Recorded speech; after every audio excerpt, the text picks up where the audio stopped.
Hi friends, welcome back to another video from Joe and Joe Vlogs. So எல்லோரும் நல்லா இருக்கீங்கன்னு நினைக்கிறேன். Last video வந்து நம்ம போட்டிருந்தோம். அதுக்கப்புறம் எதுவும் பெருசாக வீடியோ போட முடியல.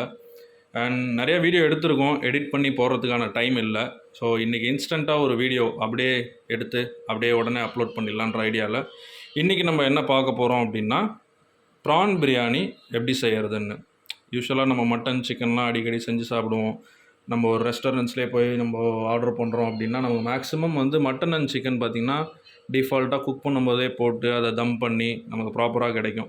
வேறு சீ ஃபுட்டில் வந்து பேசும்போது நமக்கு ஒரு கரெக்டான ஆத்தென்டிக் சீ ஃபுட் பிரியாணி கிடைக்காது. மெஜாரிட்டி ஆஃப் த ரெஸ்டாரண்ட்ஸ் ஆகட்டும் என்ன பண்ணுவாங்கன்னா, சிக்கன் பிரியாணியில் இருக்க ரைஸோ இல்லை மட்டன் பிரியாணியில் இருக்க ரைஸோ எடுத்து ப்ரானோ இல்லை ஃபிஷ்ஷோ வந்து மேரினேட் பண்ணி அதை ஒரு மாதிரி ஃப்ரை பண்ணி அதையே வந்து பிரியாணியில் மிக்ஸ் பண்ணி நம்ம கேரளா ஸ்டைல் பிரியாணி மாதிரி கொடுத்துருவாங்க. ஸோ அதனால் நம்ம இன்றைக்கி என்ன பண்ணுறோம் அப்படின்னா, டைரெக்டாக ஒரு பிரியாணியை ப்ரான் வச்சு போட்டு தம் பண்ணி எப்படி பண்ணுறதுன்றது தான் இன்றைக்கி வீடியோவில் நம்ம பார்க்க போகிறோம். இதுக்கு நான் என்னென்ன இன்க்ரீடியன்ட்ஸ் வச்சுருக்கேன் அப்படின்னா, ப்ரான் வந்து 1/2 kg, அதாவது ஸ்கின் எல்லாத்தையும் ரிமூவ் பண்ணதுக்கப்புறம் மறக்காமல் ப்ரானை வந்து டிவைன் பண்ணிடுங்க. பாஸ்மதி ரைஸ் தேவையான அளவு நம்ம வந்து ஒரு 4 டம்ளர் எடுத்திருக்கோம். அந்த டம்ளரோட மெஷர்மெண்ட் வந்து எல்லாமே கைக்கிட்டே இருக்கனால எல்லாம் தவறி உழுது. ஸோ இந்த டம்ளர் அளவுக்கு நான் வந்து ஒரு 4 டம்ளர் எடுத்திருக்கேன். இது ஒருத்தருக்கு 1 டம்ளர்ன்ற கணக்குன்னு வச்சுக்கோங்களேன். இந்த ரைஸ் வந்து நான் இப்போ செய்ய ஆரம்பிக்கும் போது தான் ஜஸ்ட் நான் ஊற வச்சுருக்கேன். நீங்கள் ரொம்ப நேரம் ஊற வச்சிடாதீங்க. ஸோ ஜஸ்ட் ஸ்டார்ட் பண்ணுறதுக்கு ஒரு 2 மினிட்ஸ் முன்னாடி ஊற வச்சிங்கன்னா போதும். ஏன்னா பாஸ்மதி ரைஸ் நம்ம ரொம்ப நேரம் ஊற வைக்கணுன்ற அவசியம் கிடையாது. அண்டு கொத்தமல்லி, புதினா ஒரு அரை கட்டு, ஒரு பெரிய சைஸ் வெங்காயம், பிரியாணி இலை, தக்காளி வந்து நீங்கள் மீடியம் சைஸ் தக்காளினா ஒரு 2 போடுங்க, பெரிய சைஸ் தக்காளினா ஒரு தக்காளி, அப்புறம் கூட ஒரு சின்ன தக்காளி ஆட் பண்ணிக்கோங்க. அண்டு ஆச்சியில் வந்து சில்லி பவுடர், இஞ்சி பூண்டு பேஸ்ட்டு, தயிர் வந்து 1/2 லிட்டர் எடுத்திருக்கேன். நம்ம அதை எவ்வளோ மிக்ஸ் பண்ணுன்றதை நம்ம செய்யும்போது பார்ப்போம். ஓகேவா?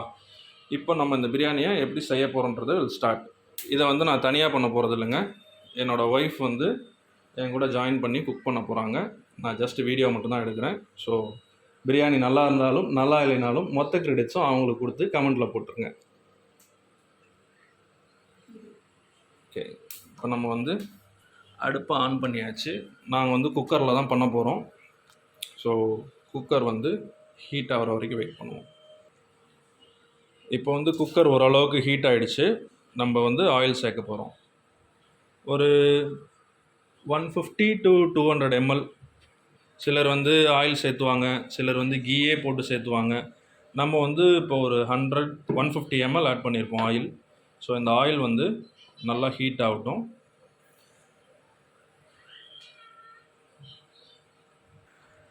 ஆயில் வந்து இன்னும் ஹீட் ஆகிட்டு தான் இருக்குது. அதுக்குள்ளே நம்ம வாண்டு பார்த்திங்கன்னா, என்ன பிரியாணி அப்படின்னு கேட்டு வந்திருக்காரு. ஹாய் சொல்லு.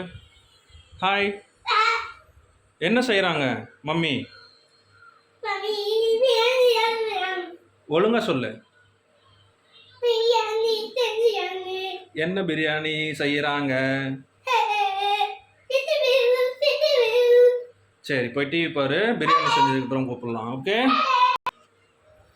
அவ்வளோதான். அவர் மோப்பம் முடிச்சுட்டு வந்தார், போயிட்டார். இப்போ அடுத்து வந்து பிரியாணி இலை ஒரு 3 இலை ஆட் பண்ணியிருக்கோம். வெங்காயம் வந்து பார்த்திங்கன்னா இந்த மாதிரி ஸ்லைஸ் மாதிரி நீங்கள் பண்ணணும். ஜென்ரலாக நம்ம பிரியாணிக்கு எப்படி நம்ம வெங்காயம் கட் பண்ணுவோமோ அந்த மாதிரி அதையும் ஆட் பண்ணியாச்சு.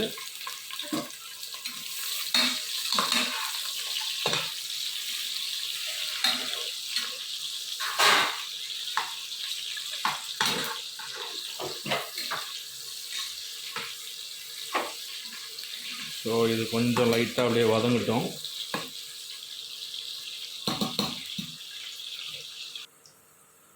ஸோ இப்போ வெங்காயம் வந்து நல்லா வதங்கிருச்சு. இப்போ அடுத்து வந்து நம்ம ஆச்சி சில்லி பவுடர் எடுத்து வச்சுருந்தோம் இல்லையா, அதை வந்து இந்த வெங்காயம் வதங்கின உடனே ஆட் பண்ணிடுறோம். எதுக்கு நம்ம வந்து அதுக்குள்ளே சில்லி பவுடர் ஆட் பண்ணுறோம் அப்படின்னு பார்த்தீங்கன்னா, பிரியாணின்றதே வந்து நமக்கு அந்த கலர் டெக்ஸ்சர் நம்ம வந்து பெரும்பாலும் எதிர்பார்ப்போம். சில கடையில் வந்து பிரியாணி வந்து சாஃப்ரான் கலரில் இருக்கும், சில கடையில் வந்து ரெட் கலரில் இருக்கும், சிலர் கலர் பவுடர்ஸ் ஆட் பண்ணுவாங்க. ஸோ இந்த மாதிரி விஷயத்தெல்லாம் அவாய்ட் பண்ணுறதுக்கு இந்த ஆனியனோடைய நம்ம வந்து சில்லி பவுடரை போட்டு இந்த எண்ணெயில் நல்லா நம்ம பேன் பண்ணிட்டோம்னா நமக்கு பிரியாணிக்கு அந்த கலர் வந்து ஆட்டோமேட்டிக்காக கிடைக்கும். இந்த பிரியாணியில் நம்ம எந்த கலர்ஸும் ஆட் பண்ண போகிறது கிடையாது. இந்த சில்லி பவுடரை ஆட் பண்ணதுலேயே நம்ம அந்த கலரை வந்து கொண்டு வர போகிறோம். இது எவ்வளோ மெஷர்மெண்ட் அப்படின்னா ஒரு 2 ஸ்பூன் அளவுக்கு. இல்லை உங்கள் வீட்டில் காரம் சாப்பிட்றவங்க நல்லா காரம் சாப்பிடுவாங்க அப்படின்னா நீங்கள் எக்ஸ்ட்ரா கூட ஆட் பண்ணிக்கலாம். இது இல்லாமல் நம்ம சில்லியும் ஆட் பண்ண போகிறோம். ஸோ இப்போதைக்கு நான் சொல்கிற மெஷர்மெண்ட் 2 ஸ்பூன்.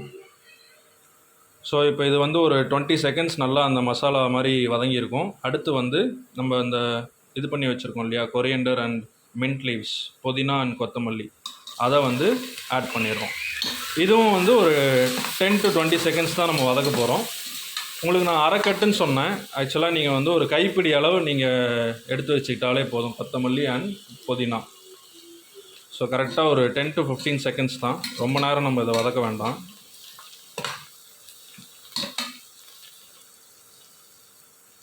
அடுத்து வந்து 3 சில்லி.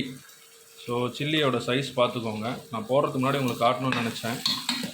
ஸோ 3 சில்லி, அது ஒரு 10 to 15 செகண்ட்ஸ் அப்படியே வந்து இந்த மசாலாவில் அப்படியே பரட்டுங்க.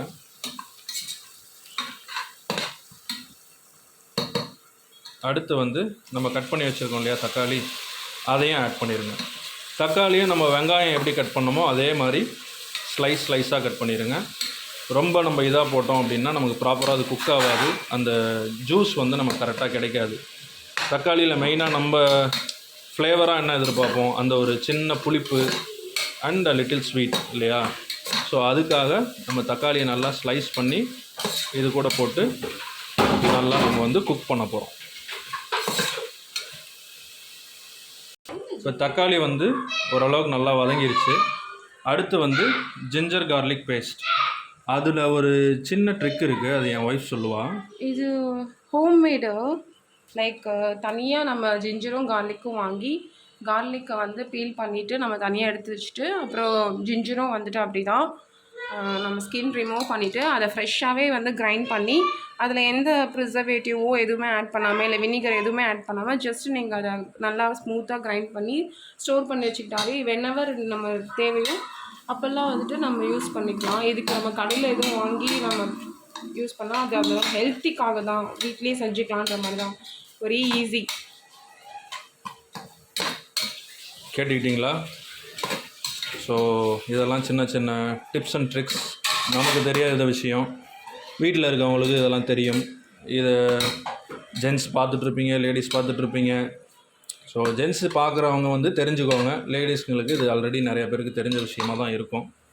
அடுத்தது வந்து நம்ம கர்ட் ஆட் பண்ண போகிறோம். கர்ட் வந்து ஆக்சுவலி 2 to 3 டீஸ்பூன் இந்த மாதிரி யூஸ் பண்ணிக்கோங்க. அதுவுமே வந்துட்டு எனக்கு பிரியாணியில் வந்து எந்தளவுக்கு நம்ம புளிப்பாக எக்ஸ்பெக்ட் பண்ணுறோம். பேசிக் வந்து நார்மல் வந்து 2 to 3, இல்லை எனக்கு எக்ஸஸாக அந்த கர்டி வேணும் அப்படின்றவங்களும் ஆட் பண்ணிக்கலாம். பட் ரொம்பலாம் ஆட் பண்ணாலும் நல்லா இருக்காது. Maximum 2 to 3 spoons. ஓகே, அந்த டிப்ஸையும் கேட்டிருப்பீங்க. ஸோ இப்போ இதை வந்து ஒரு மசாலா மாதிரி ரெடி ஆகிடுச்சு. இதை வந்து நம்ம ஒரு 20 to 30 செகண்ட்ஸ் இதை அப்படியே நம்ம குக் பண்ண விடுவோம். ஸோ இப்போ இந்த மசாலா நல்லா வந்து வதங்கிருச்சு. உங்களுக்கு காட்டுறேன் பாருங்கள், நல்லா இந்த மசாலா கன்சிஸ்டன்சி வந்துருச்சு. இப்போ அடுத்து நம்ம ஆட் பண்ண வேண்டியது வந்து உப்பு. உப்பு தேவையான அளவுன்னு நான் சொல்ல மாட்டேன், தேவையான அளவை விட ஒரு பிஞ்ச் எக்ஸ்ட்ராவாக இருந்தால் நல்லாயிருக்கும்.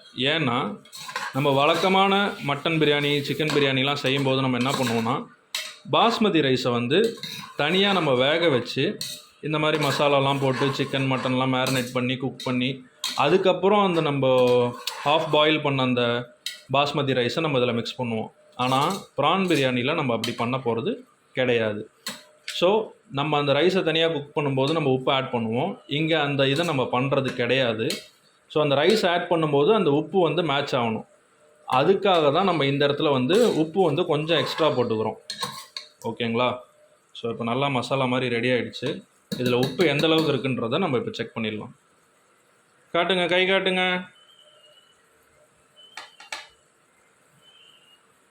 உப்பு கரெக்டாக இருக்கா? ஓகே. ஸோ நம்ம ப்ரான்ஸ் வந்து வாங்கி ஃபுல்லாக க்ளீன் பண்ணி இந்த வெயின்ஸ் முதற்கொண்டு நம்ம ரிமூவ் பண்ணியிருக்கோம். நீங்கள் பார்த்தீங்கன்னா தெரியும். ஏன்னா நிறைய பேருக்கு வந்து இந்த ப்ரான்லாம் வந்து ப்ராப்பராக க்ளீன் பண்ணல அப்படின்னா அது நமக்கு வந்து ஸ்டொமக் அப்செட் ஆகும், நமக்கு ஒரு மாதிரி வயிற்று வலி எடுக்கும், சிலருக்கு வயிற்றுப்போக்கு கூட வரும். அதனால் ப்ரானை பொறுத்த வரைக்கும், ஃபிஷ்ஷை பொறுத்த வரைக்கும் என்றைக்குமே நல்லா க்ளீன் பண்ணிடணும். இப்போ வந்து இது நல்லா ரெடி ஆகிடுச்சு. இது ஆல்மோஸ்ட் ஒரு 1 மினிட் கிட்ட 1.5 மினிட் கிட்ட நம்ம இதை நல்லா இது பண்ணியிருப்போம். கர்ட் ஆட் பண்ணதுக்கப்புறம் உப்பு போட்டோம். உப்பு போட்டு ஒரு 10-15 செகண்ட்ஸ் கழித்து நம்ம ரெடியாக வச்சுருக்க ப்ரானை வந்து இதில் மிக்ஸ் பண்ணிடுறோம். ப்ரானை வந்து மேக்ஸிமம் நல்லா தண்ணியை வந்து ட்ரைன் பண்ணிவிட்டு அதுக்கப்புறம் போடுங்க. ஏன்னா ஜென்ரலாகவே ப்ரான் வந்து தண்ணி விடும். இப்போ நம்ம வாஷ் பண்ண ப்ரானை வந்து அப்படியே நம்ம போட்டோம் அப்படின்னா அதில் இருக்க தண்ணி இல்லாமல் ப்ரான் வேறு தனியாக தண்ணி விடும். அப்புறம் பிரியாணி வந்து ஒரு மாதிரி சொதன்னு ஆகிடும், குழஞ்சி போன மாதிரி ஆகிடும். ரெண்டாவது நம்ம ரைஸும் வேறு பார்க்கணும் இல்லையா? ஸோ இது வேகணும், அந்த சைடு வந்து ரைஸையும் சேர்த்து நம்ம இதில் போட போகிறோம். அதனால் ப்ரானை மேக்ஸிமம் தண்ணி ட்ரைன் பண்ணிவிட்டு அதுக்கப்புறமா இந்த மசாலாவில் ஆட் பண்ணி நல்லா பரட்டுங்க. இது வந்து ஒரு 5 மினிட்ஸ் இல்லை ஒரு 3 to 4 மினிட்ஸ் இது வந்து அப்படியே குக் ஆகட்டும். இப்போ அரிசியை வந்து நம்ம ஊற வச்சுருந்தோம் இல்லையா, அந்த தண்ணியை ஃபுல்லாக ஃபில்டர் பண்ணி எடுக்கிறோம். இப்போ இந்த ரைஸ் நம்ம மிக்ஸ் பண்ணுவோம் அந்த ப்ரானோட. அப்போ வந்து நமக்கு தண்ணி பத்தாத மாதிரி ஃபீல் இருந்துச்சுன்னா இந்த தண்ணி இந்த எடுத்து வச்சுருக்கோம் இல்லையா, இந்த தண்ணியை நம்ம அதில் யூஸ் பண்ணிப்போம். ஓகேங்களா? அதுக்காக தான் நான் வந்து இந்த ரைஸ் வந்து ஃபில்டர் பண்ணோம் இல்லையா தண்ணி, அதை எடுத்து வச்சுக்கோங்க. வேறு எந்த தண்ணியும் யூஸ் பண்ணாதீங்க. நான் முக்கியமான ஒரு விஷயம் இதில் சொல்ல மறந்துட்டேன். நம்ம யூஸ் பண்ணுறது வந்து பெரிய பர்னர் அடுப்பு. இதில் வந்து பார்த்திங்கன்னா நான் மேக்ஸிமமில் தான் வச்சுருக்கேன், சிம்மில் வைக்கல. ஃப்ரம் த பிகினிங் அப்படி தான் வச்சு நம்ம பண்ணிகிட்ருக்கோம். இதை ஃப்ளேமை நம்ம இது வரைக்கும் லோ பண்ணல, அதையும் ஞாபகத்தில் வச்சுக்கோங்க. ப்ரான் நான் சொன்னது 3 to 4 மினிட்ஸ். ஆக்சுவலாக அது என்ன கண்டிஷன்னா ஒரு ஆஃப் குக் ஆனால் போதும். அதை வந்து நீங்கள் குக் பண்ணும்போது நீங்கள் அந்த ப்ரானை எடுத்து பார்க்கும்போதே உங்களுக்கு தெரிஞ்சிடும் அது ஆஃப் குக் ஆகிருக்கா இல்லையான்னு. ஏன்னா திரும்ப நம்ம ரைஸ் ஆட் பண்ணி தம் போடும்போது அந்த மீதி ஆஃப் வந்து ஆட்டோமேட்டிக்காக வந்து அதுவே குக் ஆகிடும். ஸோ இது வரைக்கும் நம்ம ஹை ஃப்ளேமில் தான் வச்சுருக்கோம், லோ ஃப்ளேமில் வைக்கல. ப்ரான் ஆஃப் குக் ஆனதுக்கப்புறம் நம்ம இங்கே எடுத்து வச்சுருக்கோம் இல்லையா ரைஸு, அதை அப்படியே வந்து இதில் ஆட் பண்ண போகிறோம். இப்போ வந்து நம்ம சொன்ன டைம் ஆயிடுச்சு, அந்த 1 மினிட் டைம். இப்போ ரைஸை வந்து கரெக்டாக இந்த குக்கரில் சென்டராக கொட்டினீங்கன்னா உங்களுக்கு அந்த ரைஸை திரும்ப வந்து அந்த மசாலா ப்ரானோட ஸ்ப்ரெட் பண்ணுறதுக்கு உங்களுக்கு ஈஸியாக இருக்கும். அப்போ தான் வந்து கரெக்டாக வந்து அந்த ரைஸ் எல்லா இடத்துலையும் போய் உட்காந்து ஈவனாக குக் ஆகும்.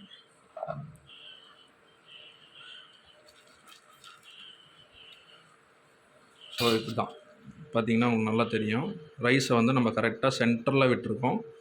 அப்போ நம்ம ஸ்ப்ரெட் பண்ணும்போது என்ன ஆகும்னா அந்த ரைஸ் ஈவனாக ப்ரானு அந்த மசாலா எல்லாத்தோடையும் கரெக்டாக மிக்ஸ் ஆகிட்டு கரெக்டாக நமக்கு ஈவனாக குக் ஆகும். இல்லைனா ஒரு இடத்துல ரைஸ் ஒழுங்காக வேகாமல் இருக்கும், இல்லை ஒரு இடத்துல வந்து ப்ரான் ஒழுங்காக வேகாமல் இருக்கும். ஆனால் நீங்கள் இந்த மாதிரி போடும்போது ப்ராப்பராக ஈக்குவலாக எல்லா பக்கமும் நம்ம எதிர்பார்க்குற அளவுக்கு குக் ஆகிடும். இப்போ இதை வந்து நம்ம மிக்ஸ் பண்ண போகிறோம். லேஸாக பண்ணுங்கள், ஏன்னா நம்ம ஒரு 15 to 20 மினிட்ஸ் இந்த ரைஸ் ஊற வச்சுருக்கோம். ஓரளவுக்கு சாஃப்டாக இருக்கும். நீங்கள் அப்படியே அந்த மசாலாவில் வந்து சாப்பாடை நல்லா பெரட்டி விட்டிங்கன்னா இந்த பாஸ்மதி ரைஸ் உங்களுக்கு பிரியாணி ரெடியானோடனே உடையாமல் கிடைக்கும். ஸோ நம்ம கடைங்கள்லாம் எப்படி சாப்பிட்றோமோ அந்த மாதிரி வந்து நமக்கு நீட்டாக நல்லா பெருசு பெருசாக அந்த ரைஸ் வந்து அப்படியே வரும். ஸோ சாப்பிடும்போது நமக்கு அந்த பிரியாணி சாப்பிட்றோம் அப்படின்ற அந்த ஃபீல் வந்து நல்லாயிருக்கும். ஸோ இப்போ இந்த மாதிரி நம்ம ஆட் பண்ணிட்டோம். இதில் பார்த்தீங்கன்னா இப்போ இதில் தண்ணி ரைஸ் ரெண்டுமே ஈக்குவலாக ஒரே லெவலில் இருக்குது.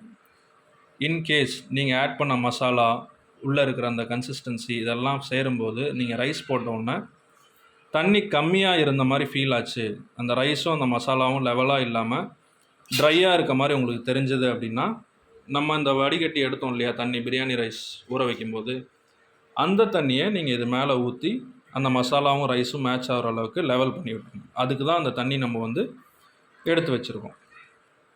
ஓகே, ஒரு சின்ன இன்ஸ்ட்ரக்ஷன் என்னென்னா, நம்ம வந்து அந்த வாட்டர் லெவல் சொன்னோம் இல்லையா, இப்போ இது வந்து நம்ம பாஸ்மதி ரைஸ் போட்டிருக்கோம். இப்போ வந்து அந்த லெவல் கொஞ்சம் கம்மியாக இருந்த மாதிரி ஃபீல் ஆனதுனால நம்ம திரும்ப அந்த எடுத்து வச்சுருந்த தண்ணியை இதில் மறுபடியும் ஆட் பண்ணியிருக்கோம்.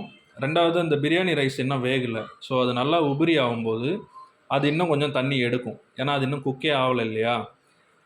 அதனால் நம்ம எக்ஸ்ட்ராவாக தண்ணி ஊற்றிருக்கோம். ஊற்றி இதை லெவல் பண்ணுறதுக்காக. இப்போ உங்களுக்கு மேலாகவே தெரியும் இந்த மசாலா இல்லாமல் இந்த எந்த அளவுக்கு தண்ணி நம்ம ஊற்றிருக்கோம் அப்படின்னு.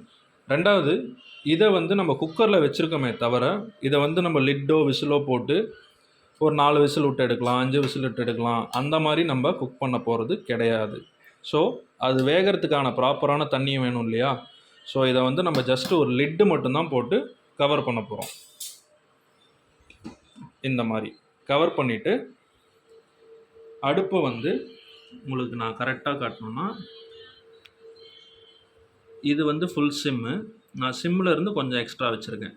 இந்த லெவலில் வச்சுட்டு இது அப்படியே நம்ம குக் பண்ண விட போகிறோம். இது எவ்வளோ நேரத்துக்கு அப்படின்னா ஒரு 10 to 15 மினிட்ஸ். இடையில நம்ம லிட்டை ஓப்பன் பண்ணி தண்ணி லெவலும் நம்ம செக் பண்ணிக்கலாம். சரிங்களா? ஓகே, நம்ம லிட்டை மூடி 10 மினிட்ஸ் ஆச்சு. அதே நம்ம அந்த சிம்முக்கு மேலே அந்த லோ ஃப்ளேம் வச்சோம் இல்லையா, அதே லெவலில் தான் வச்சுருக்கோம். இப்போ பார்த்திங்கன்னா தண்ணி ஃபுல்லாக ஆல்மோஸ்ட் ட்ரெயின் ஆகிருக்கு. இந்த டைமில் நம்ம லைட்டாக அப்படி மேலாப்பில் சாப்பாடை கிளறி விட்டோம் அப்படின்னா இந்த மேலே வேகாமல் இருக்கிற கொஞ்சம் கொஞ்சம் ரைஸ் வந்து அந்த சூட்டில் திரும்ப வேக ஆரம்பிச்சிடும். இப்போ மறுபடியும் இந்த லிட்டை வச்சு நம்ம மூடிடுவோம். இதுக்கு முன்னாடி நம்ம 10 மினிட்ஸ் வச்சுருந்தோம். இப்போ வந்து ஃபுல் சிம்மில் வச்சுட்டு அப்படியே விட போகிறோம். ஓகேங்களா? லாஸ்ட்டாக வந்து சிம்முக்கு மேலே கொஞ்சம் வச்சு 10 மினிட்ஸ் விட்டோம். சாப்பாடு அப்புறம் தண்ணி லெவல் பார்த்துட்டு கிளறணும். இப்போ ஃபுல்லாக நம்ம லோ சிம்மில் வச்சுட்டு திரும்ப லிட்டை போட்டு மூடிடுறோம். இது வந்து ஒரு 5 மினிட்ஸ் அப்படியே விட்டுட்டு நீங்கள் இடையில ஒரு 3 மினிட்ஸில் ஓப்பன் பண்ணி பாருங்கள். ஏன்னா நான் ஹை பர்னர் ஃப்ளேம் எப்படி இருக்கும் உங்களுதில் அப்படின்றது நமக்கு தெரியாது. 3 to 5 மினிட்ஸ் நீங்கள் ஓப்பன் பண்ணி பார்க்குறதுனால ஒன்றும் ஆகிட போகிறது கிடையாது. நம்ம அடுத்து வந்து ஒரு 3 மினிட்ஸ் கழித்து செக் பண்ணுவோம். ஓகே, 3 மினிட்ஸ் ஆகிடுச்சு. 3 மினிட்ஸ்லேயே நம்ம ஓப்பன் பண்ணுறோம்.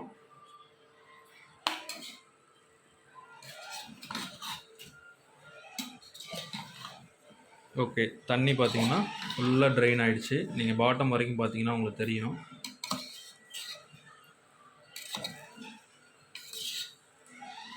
ஸோ அடியில் வரைக்கும் தண்ணி இல்லை. ஸோ அந்த தண்ணி இல்லாத வரைக்கும் இது தம் ஆகணும். அப்போ தான் வந்து நமக்கு அந்த பிரியாணி வந்து கரெக்டான கன்சிஸ்டன்சியில் கிடைக்கும்.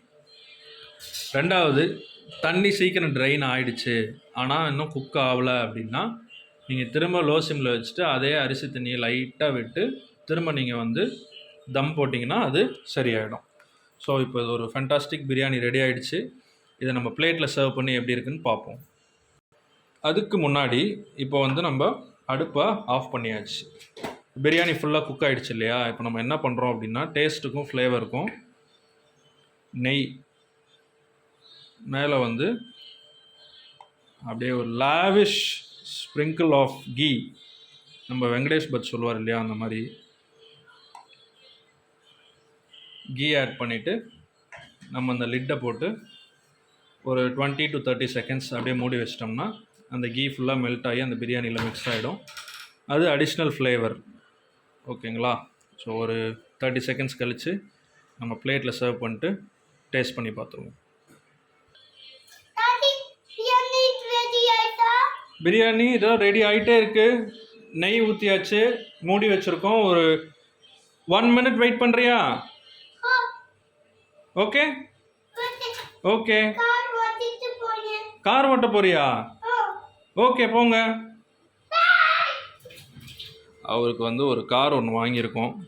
இந்த 4 வீல் சின்ன குழந்தைங்களாம் ஓட்டுவாங்க இல்லையா, செல்ஃப் கார், இந்த பேட்ரி ஆப்ரேட்டட். அதை நம்ம அடுத்து ஒரு தனியாக ஒரு வீடியோ போடுவோம்.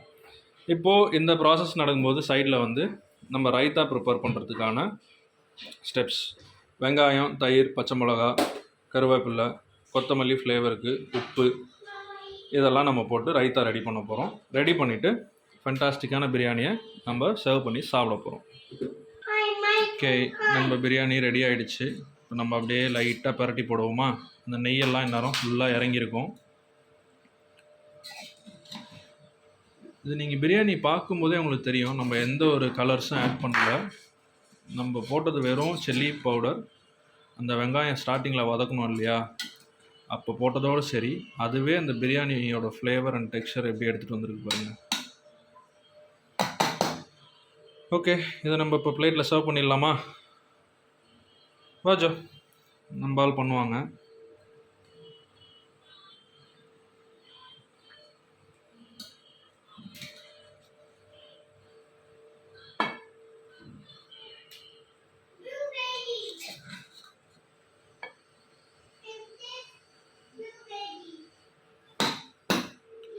ஆவி பறக்க. சென்னையில் கிளைமேட் வேறு பயங்கரமாக இருக்குங்க. இந்த மாதிரி டைமில் இப்போ தான் மழை பெஞ்சு நின்றுச்சு. இந்த மாதிரி டைமில் சுட சுட இப்படி ஒரு பிரியாணி, அது நம்ம வீட்டிலேயே செஞ்சு, நம்ம வந்து சரியான பிரியாணி பைத்தியம். பிரியாணின்னு பேப்பரில் எழுதி கொடுத்தா கூட பேப்பரை சாப்பிட்ருவோம். அப்படி இருக்க நமக்கு வீட்டில் வந்து இவ்வளோ சூப்பராக ஒரு சீ ஃபுட் பிரியாணி எப்படி இருக்குன்னு யோசிச்சு பாருங்களேன். ஸோ இதை டேஸ்ட் பண்ணிடுவோமா? டேஸ்ட் பண்ணுறதுக்கு நம்மளால் கூப்பிடுவோம். மரன், மரன் இங்கே வாங்க. பிரியாணி டேஸ்ட் எப்படி இருக்கு பாரு.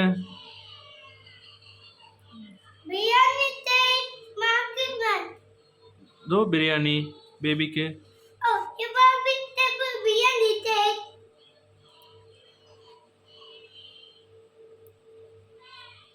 எப்படி இருக்கு? நல்லா இருக்கா? எப்படி இருக்கு? டேஸ்டா இருக்கா? டேஸ்டா இருக்கா? சூப்பரா இருக்கா? இங்கே கேமரா பார்த்து பேசணும். நீங்களும் பிரியாணி செஞ்சு சாப்பிடுங்க சொல்லு. தேங்க்யூ. சரி, போய் சாப்பிடுங்க. மம்மி எடுத்துகிட்டு வருவாங்க பிரியாணி. ஆல்ரைட் கைஸ், ஸோ இன்றைக்கி நம்ம பிரியாணி எப்படி பண்ணுறதுன்னு பார்த்தோம், ப்ரான் பிரியாணி. ஸோ இதே மாதிரி நீங்களும் செஞ்சு சாப்பிடுங்க. ஸோ வழக்கமான மட்டன் சிக்கன் இல்லாமல் ஒரு ப்ரான் பிரியாணி நம்ம வீட்டில் செஞ்சால் எப்படி இருக்குன்றது தான் ஒரு சின்ன ட்ரை. இது உங்களுக்காக இன்றைக்கி ஃபஸ்ட்டு ட்ரை பண்ணி செஞ்சது கிடையாது. நம்ம ரெகுலராக ப்ரான் பிரியாணிலாம் செஞ்சு சாப்பிட்றது தான். அதுமாதிரி நிறைய பேர் ட்ரை பண்ணுறாங்க, அவங்களுக்கு வரதில்லைன்றாங்க. சரி, பார்க்குற ஆடியன்ஸ்க்கு இது கொஞ்சம் யூஸ்ஃபுல்லாக இருந்தால் அவங்க வந்து வீட்டிலேயே ஒரு நல்ல ப்ரான் பிரியாணி செஞ்சு சாப்பிட்லாம் இல்லையா? அதுக்காக தான் முழுக்க இந்த video. So enjoy your food. Happy weekend. நம்ம இன்னொரு வீடியோவில் இன்னொரு எலிமெண்ட்டோட நம்ம மீட் பண்ணுவோம். Until then, it's bye from Joe and Joe Vlogs. Thank you so much for watching. Bye-bye.